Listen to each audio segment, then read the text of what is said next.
Hi, Lali സ്നാക്സിലേക്ക് എല്ലാവർക്കും സ്വാഗതം. ഞാനിന്ന് വന്നിരിക്കുന്നത് ഉരുളക്കിഴങ്ങ് കൊണ്ട് തേങ്ങ ഒന്നും അരക്കാണ്ട് നല്ലൊരു ഒഴിച്ചുകറി. അപ്പോൾ എല്ലാവർക്കും ഇഷ്ടപ്പെടുവാണെങ്കിൽ ഞാൻ എപ്പോഴും പറയുന്ന പോലെ തന്നെ സബ്സ്ക്രൈബ് ചെയ്യാനും ലൈക്ക് ചെയ്യാനൊന്നും മറക്കരുത്. അപ്പോൾ നമുക്ക് ഈ സിമ്പിളായിട്ടുള്ള നല്ല അടിപൊളി ടേസ്റ്റുള്ള ഈ കറി എങ്ങനെയാണ് തയ്യാറാക്കണമെന്ന് നോക്കാം. അപ്പോൾ നമുക്ക് തുടങ്ങാം. അപ്പോൾ നമ്മൾ ഈ കറിക്കായിട്ട് 2 ഉരുളക്കിഴങ്ങ് ഈ ഒരു വലുപ്പത്തിൽ അരിഞ്ഞ് നമുക്ക് മാറ്റി വയ്ക്കാം. അതിനുശേഷം ഇതിലേക്ക് വേണ്ട അരപ്പ് നമുക്കൊന്ന് റെഡിയാക്കി എടുക്കാം. അരപ്പെന്ന് പറഞ്ഞാൽ വേറെ പ്രത്യേകിച്ചൊന്നുമല്ല, ഒരു തക്കാളി അത്യാവശ്യം പുളിയുള്ളത് ഒന്ന് കട്ട് ചെയ്തിട്ട് നമുക്കൊരു ബ്ലെൻഡറിലേക്ക് ഇട്ട് കൊടുക്കാം. കൂടെ തന്നെ ഒരു 10 കാഷ്യൂനട്ടും ഇതേപോലെ നമുക്കൊന്ന് കഴുകിയതിന് ശേഷം ഇതിലേക്ക് ചേർത്ത് കൊടുക്കാം. കൂടെ നമുക്ക് ചേർത്ത് കൊടുക്കുന്നത് 1 ടീസ്പൂൺ മല്ലിപ്പൊടി, ഒരു 1/4 ടീസ്പൂൺ മഞ്ഞൾപ്പൊടി, 1/4 ടീസ്പൂൺ മുളക് പൊടി. ഇനി ആവശ്യത്തിന് വെള്ളം ചേർത്തിട്ട് നമുക്ക് ഈ രീതിയിലൊന്ന് അരച്ചെടുത്ത് മാറ്റി വയ്ക്കാം. അപ്പോൾ നമുക്കിതൊരു ബൗളിലേക്ക് ഒഴിച്ചു കൊടുക്കാം. അപ്പോൾ നമുക്ക് ഈ ബ്ലെൻഡറിലൊന്ന് അല്പം വെള്ളം ഒഴിച്ചും കൂടി നമുക്ക് ഇതിനകത്തേക്ക് ഒഴിച്ചെടുത്ത് മാറ്റി വയ്ക്കാം. അതിനുശേഷം നമുക്ക് കറിയാക്കി തുടങ്ങാം. അപ്പോൾ നമ്മൾ കറിയാക്കാൻ വേണ്ടിയിട്ട് ഒരു മൺചട്ടിയാണ് വെച്ചിരിക്കുന്നത്. അപ്പോൾ മൺചട്ടി ചൂടായി വരുന്ന സമയത്ത് നമുക്കൊന്ന് ഫ്ലെയിം ഒന്ന് ലോവിലേക്ക് മാറ്റി കൊടുത്ത് 2 ടേബിൾ സ്പൂൺ വെളിച്ചെണ്ണ ഒഴിച്ച് കൊടുക്കാം. അപ്പോൾ വെളിച്ചെണ്ണ ചൂടായിട്ടുണ്ട്. അതിലേക്ക് ഒരു 1/2 ടീസ്പൂൺ കടുക് ഒന്ന് പൊട്ടി വരുന്ന സമയത്ത് ഒരല്പം മാത്രം മഞ്ഞൾപ്പൊടി, ഒരു 3 വെളുത്തുള്ളി ചെറുതായിട്ട് അരിഞ്ഞ ഒരു കഷ്ണം ഇഞ്ചി, പിന്നെ ഒരു സവാള ചെറുതായിട്ട് അരിഞ്ഞതാണ്, അതും കൂടി ചേർത്തിട്ട് നമുക്കിതൊന്ന് 1 മിനിറ്റ് നേരം നമുക്കൊന്ന് വഴറ്റി കൊടുക്കാം.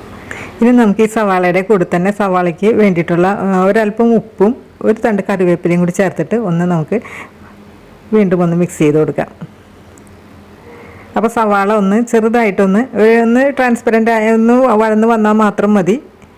അപ്പോൾ ഈ രീതിയിൽ ആവണ സമയത്ത് നമുക്കിതിലേക്ക് നമ്മൾ അരച്ച് മാറ്റി വെച്ച അരപ്പ് ഇതിലേക്ക് ചേർത്ത് കൊടുക്കുക. അപ്പോൾ ഈ അരച്ച അരപ്പ് തക്കാളിയുടെയൊക്കെ ആ ഒരു റോ ടേസ്റ്റ് ഒന്ന് മാറുന്നത് വരെ നമുക്കൊന്ന് തിളപ്പിച്ചെടുക്കാം. തിളച്ചാൽ മാത്രം മതി. ഇനി ഇതിലേക്ക് നമുക്ക് ആവശ്യത്തിന് നമ്മൾ ഉപ്പ് ചേർത്തിട്ടില്ല. അപ്പോൾ ആവശ്യത്തിനുള്ള ഉപ്പും വെള്ളവും നമുക്ക് ഒഴിച്ചു കൊടുത്ത് ഗ്രേവിക്ക് ആവശ്യമായിട്ടുള്ള, അപ്പോൾ എത്രത്തോളം ഗ്രേവി വേണമെന്ന് വെച്ചിട്ടുണ്ടെങ്കിൽ കുറച്ച് ലൂസായിട്ടിരിക്കുന്ന രീതിയിൽ വെള്ളമൊക്കെ ഒഴിച്ചു കൊടുത്ത് നമുക്കിതൊന്ന് തിളപ്പിച്ചെടുക്കാം. ഇനി നമുക്കിതിലേക്ക് നമ്മൾ അരിഞ്ഞു വെച്ച ഉരുളക്കിഴങ്ങ് ചേർത്ത് കൊടുക്കാം. കൂടെ തന്നെ ഒരു പച്ചമുളകും. അതിനുശേഷം നല്ല രീതിയിൽ ഇതൊന്ന് മിക്സ് ചെയ്ത് കൊടുക്കാം. ഇനി നമുക്ക് ഈ ഉരുളക്കിഴങ്ങ് വേവാൻ വേണ്ടിയിട്ട് ഒരു 12 മിനിറ്റ് നേരം നമുക്ക് അടച്ച് വെച്ചിട്ട് ഒരു ലോ ടു മീഡിയം ഫ്ലെയിമിലിട്ട് നമുക്കിതൊന്ന് വേവിച്ചെടുക്കാം. അപ്പോൾ അതിൻ്റെ ചാറൊക്കെ നന്നായിട്ട് കുറുകി വന്നിട്ടുണ്ടാവും.